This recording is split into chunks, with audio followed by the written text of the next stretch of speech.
Ciao tutti, benvenuti o bentornati al mio podcast Learn Italian for Travel. Sono Danielle. Come state oggi? Spero tutto bene. Hello everybody, welcome back to my podcast Learn Italian for Travel. I am Danielle. How are you all doing today? Hope you're all doing well. This podcast today is going to be a more beginning level, whereas the podcasts I've done in the past have been more intermediate level. So I'm going to mostly be introducing vocabulary in order to teach you some phrases that you can use to wish somebody well. So this is going to be all about positive things that you can say to express blessings, well wishes, saying have a great whatever, congratulations, compliments, good luck, all of those great things that we want to say to people. Some idiomatic phrases are included in this and some are translate literally. So I'll tell a story at the very end. I don't have the transcript written out because the story is so short, and I'll just summarize it in English afterwards. But you can find all of this written vocabulary in my website under the blog section.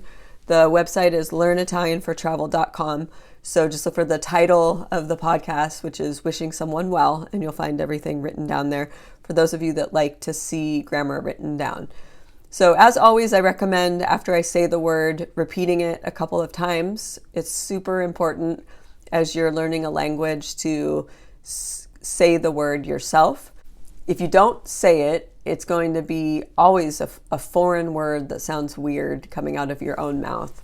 It's really important to be okay with making mistakes when you're learning a language. Know that those mistakes are important, and sometimes you're going to sound kind of funny, or maybe it's not 100% grammatically correct, but that's okay because with time you'll get it, but you got to just keep practicing. When I was a student in Italy doing my study abroad program in 1996, 1997, many years ago, one of the things that stood out to me was all of the kind things that my roommates said, the well-wishing that they would express to me and to one another. I remember them always, everything I was about to do, they would use a form of buono in front of the noun and then wish me well in that thing. So, per esempio, and this is not just my roommates in this context, all Italians, if you're ever eating in Italy and they walk by, they will say, buon appetito, buon appetito. And that means have a good appetite, enjoy your food, enjoy your meal. It's very important to Italians that you enjoy your food. I mean, why else would you eat, right? So you'll hear that all the time. But my roommates that during that year, like I said, everything that I was about to do, they would say, per esempio, buona doccia, have a good shower if I was about to go take a shower. Buona passeggiata, have a good walk if I was about to go walk. Buono studio, have a good study session, enjoy your studies. So buono is an adjective, it means good, and there are masculine and feminine and plural forms that have to do with the noun that it's modifying. All of the nouns that I'll teach you today are going to be singular, and depending what it starts with, you'll use a form of buono, buona, buon, any of those, but we're not doing any plurals in this section. I'll say the word twice and repeat it after me. So I already said buon appetito. If you want to say to somebody, have a good day, you would say buona giornata. Buona giornata. And then if you want to say have a good evening, buona serata. Buona serata. So those are both slightly different than buongiorno and buonasera. When you say buongiorno, you're saying hello in the morning or in the daytime, or goodbye. Same with buonasera, it could be hello or goodbye in the evening. When you use buona in front of both of those terms with the ata ending, it changes into more of a command, have a good day. If you want to say to somebody, have fun, you can say buon divertimento. It's a very satisfying word to say. Buon divertimento. You can also use the reflexive verb divertirsi, which means to enjoy oneself, and command somebody with that In the command form, you would attach the reflexive pronoun to the end of the conjugated verb. So if you say to one person, have fun, in the singular form, you would say divertiti. And if you say to a group of people to have fun, you would say divertitevi. Divertitevi. The phrase for happy birthday is buon compleanno. Buon compleanno. Have a good birthday. Happy birthday. But the happy birthday song is another phrase with the term auguri, tanti auguri, and I will talk about auguri in a little bit. So just know that that's coming. And usually people on your birthday, they will wish you blessings with auguri, not with buon compleanno. If you want to say Merry Christmas, buon Natale. Buon Natale. And Christmas just passed, so the next big holiday coming up would be Easter. So buona Pasqua. Buona Pasqua. Happy Easter. The New Year just passed too, but the expression for that you can use next year is buon anno. Buon anno.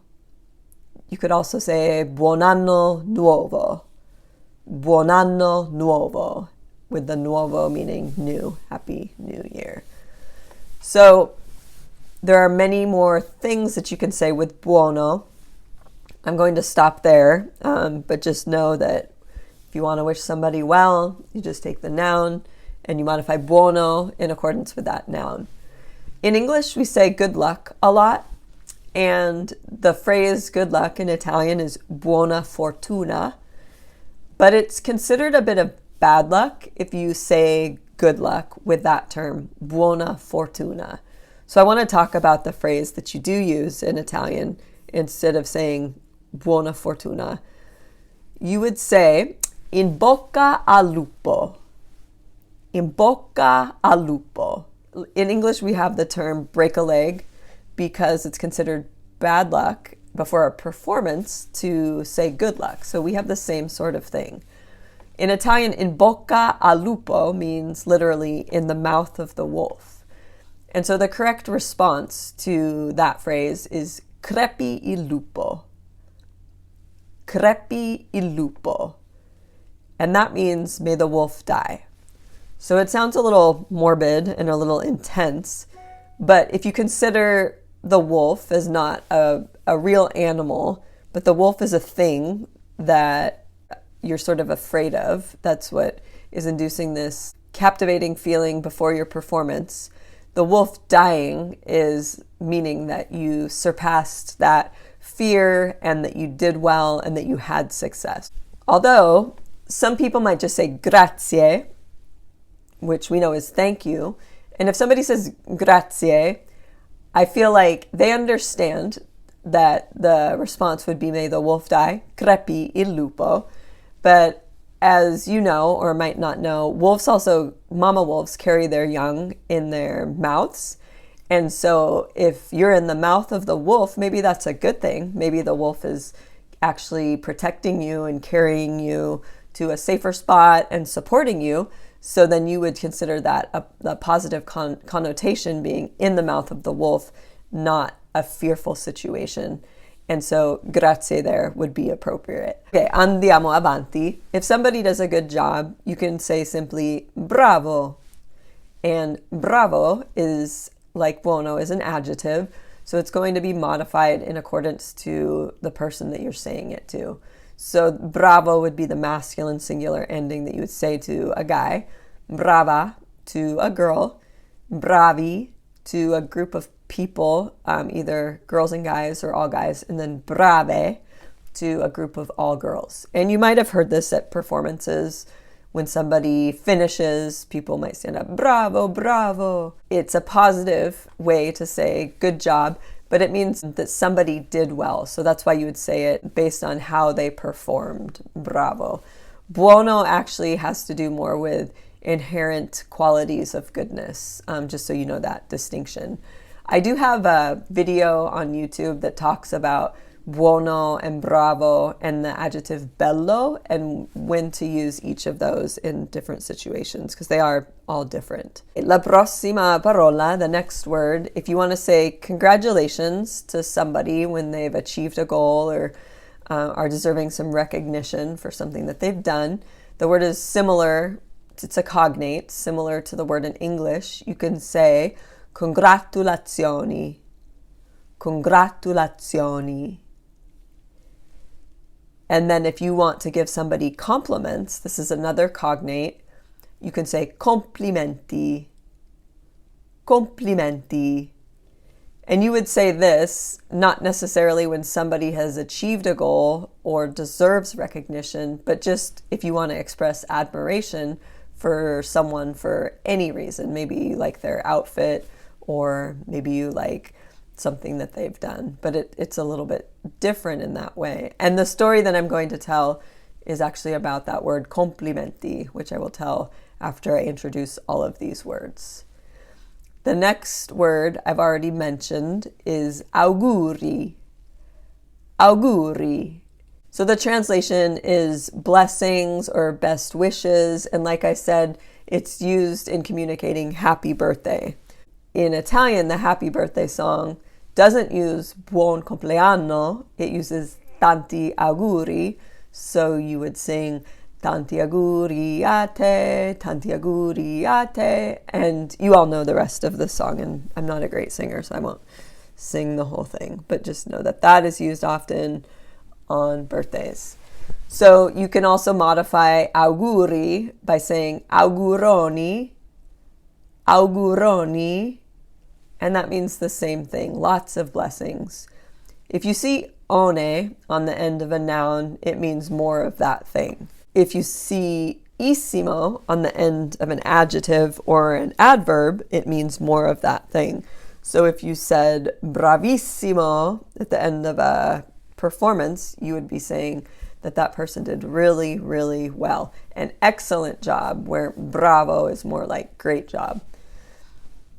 Va bene. La prossima frase, the next phrase, if you want to say take care to someone, it's a command. And in the informal form, it would be stammi bene. Stammi bene. If you want to say to a group of people, take care, you would just change it into the plural form and you would say statemi bene. Statemi bene. In an informal interaction, you can end like a text message or some kind of message online, or a conversation with kisses and hugs, just like we do in English. So the word for kisses is baci, baci, and the word for hugs is abbracci, abbracci. I like to say un abbraccio, a hug, or even, this is kind of fun, you can say un abbraccione, un abbraccione. I actually learned this from my Italian boyfriend's mother when I was doing my study abroad that year. She always used to say that, a big hug. And so she modified abbraccio with that one ending, just like I talked about earlier with auguri, auguroni, un abbraccione. So I love that. Poi la prossima frase. So if you can remember back to COVID, the COVID pandemic, when it was first happening, Italians in Italy rallied tremendously, and on the news I remember feeling very uplifted by their messages of hope and resilience to the rest of the world. I remember seeing videos of Italians singing songs from their patios and then joining with other neighbors from their respective patios and just doing what they could to keep their spirits up. The rules about leaving the house were way more strict in Italy than they were in the US. I remember we could walk to the park and do whatever we wanted, but Italians could not walk a certain distance away from their houses even. So their spirits were very strong. They did all these positive things for the rest of the world to see. I don't know if you remember the phrase that they invented as sort of the theme of hope for this time, and it was andrà tutto bene. Andrà tutto bene. So you can say that to somebody, everything will be all right. And you can also say, I hope that everything goes well for somebody, and that phrase is spero che tutto vada bene. Spero che tutto vada bene. Finally, if you want to say to somebody, have strength, you can see that they need some support or help. You can say forza, forza, which is the noun for strength, but it is used to convey kind of, I believe in you, have strength during this time. Va bene, quello è tutto il vocabolario. So that is all the vocabulary that I wanted to talk about for these well wishes that you can convey to people. And the little story that I wanted to tell you, I said earlier, was about the word complimenti. Adesso vi dico la storia in italiano. Allora, sono stata a Venezia e stavo camminando dalla stazione e davanti a me c'era una donna molto bella e lei si vestiva in un vestito lungo e nero con le scarpe col tacco e lei era molto elegante, molto molto bella. E allora c'era un gruppo di 3 uomini che erano a piedi mentre lei camminava, loro stavano parlando qualcosa e mentre lei passava un uomo ha detto a lei complimenti alla mamma e ho sorriso perché è stato carino e non offensivo questo complimento.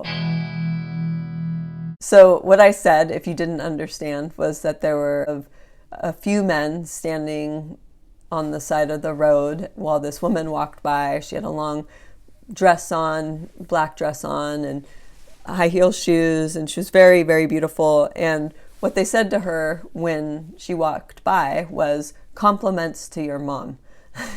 And I thought that that was very sweet. So I'm a mom myself, but it's not just because I'm a mom. I wasn't a mom at the time.